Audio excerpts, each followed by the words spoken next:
స్తుతి. పితా పుత్ర పరిశుద్ధాత్మ నామమున ప్రభునందు మిక్కిలి ప్రియమైన సహోదరి సహోదరులారా, ఈనాటి ధ్యానాంశం స్తుతింపుడు. మీరు ప్రభువుని స్తుతింపుడు. కీర్తన 111 1వ వచనంలో మీరు ప్రభువుని స్తుతింపుడు. ఏ వ్యక్తి అయితే దేవుని స్తుతించడం మొదలు పెడతాడో అద్భుత కార్యాలను చూడగలుగుతుంటాడు. ఉదాహరణకి దావీదు మహారాజు గొర్రెలను కాసుకుంటూ వెళ్ళి ఆ గొర్రెలను మేపుతున్న సమయంలో, ఖాళీ సమయంలో ఆయన దేవుని స్తుతించినప్పుడు దేవుని యొక్క ఆత్మ దావీదుపై ఉండేదని మనకి చరిత్ర చెబుతుంది.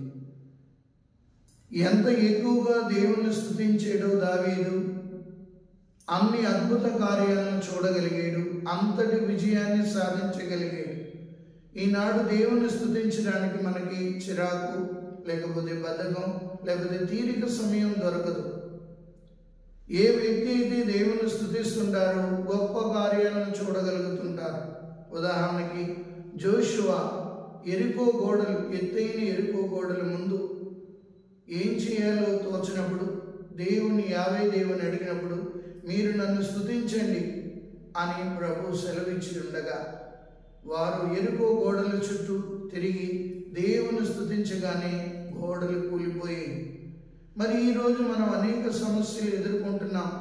ఎందుకంటే దేవుని స్తుతించడానికి సమయం ఇవ్వలేకపోయినందువలన దేవుని యొక్క కార్యాలను చూడలేకపోతున్నాం. స్తుతి నీ స్థితులను మార్చుతుంది.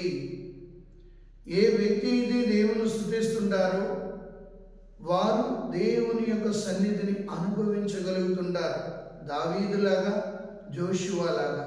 మరి దానియేలు గ్రంథం 3వ అధ్యాయంలో చూసినట్లయితే షడ్రకు, మేషకు, అబేద్నెగో ముగ్గురు నెబుకద్నెజరు రాజుని వాళ్ళు పూజించినందుకు నెబుకద్నెజరు రాజు వారిని భూమికి ఎత్తైన మంటలు, సుమారు 75 అడుగులు ఎత్తు మంటల్లో కొలిమిలో వారిని ముగ్గురిని వేసినప్పుడు వాళ్ళు మంటల్లోకి వెళ్ళి ఎవరిని ఏమీ అనకుండా దేవుని స్తుతించడం మొదలుపెట్టారు.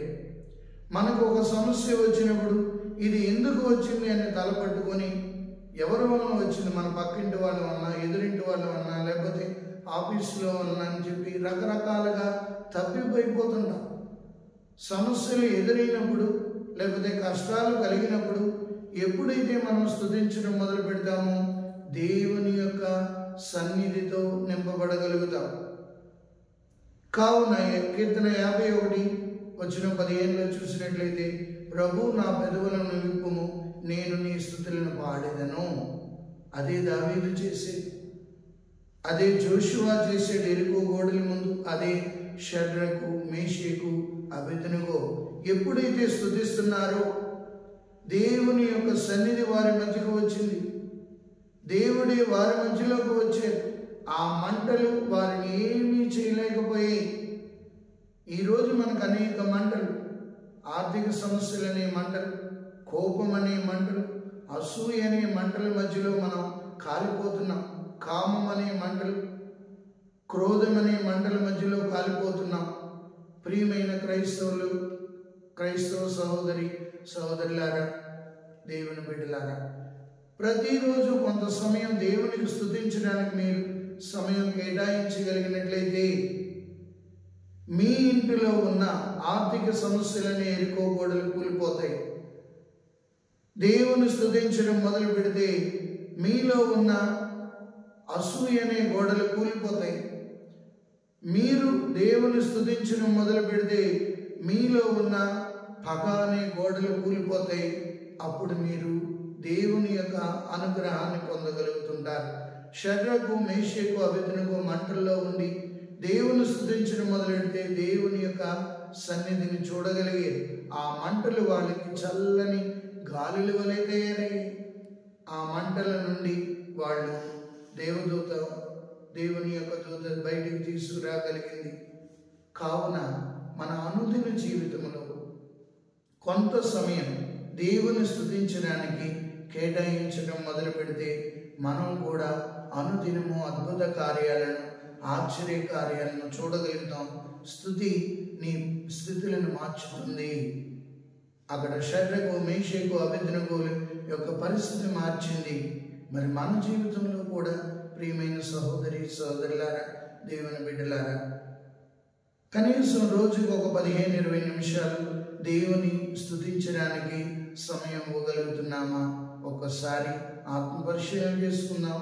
ఇక నుండి అయినా సరే దేవుని స్తుతించడానికి సమయం కేటాయించి మన స్థితిగతులను మార్చుకుందాం. దేవుని యొక్క సన్నిధిని అనుభవిద్దాం. దేవుని యొక్క అద్భుత కార్యాలు చూద్దాం. స్తుతించడం ద్వారా గొప్ప శక్తిని పొందుకోవడానికి ప్రయత్నం చేద్దాం. పిత, పుత్ర, పవిత్ర ఆత్మ నామమున ప్రభు మిమ్మందరినీ ఆశీర్వదించి కాచి కాపాడునుగాక. ఆమేన్. దేవుని స్తుతించుడి, ఎల్లప్పుడూ దేవుని స్తుతి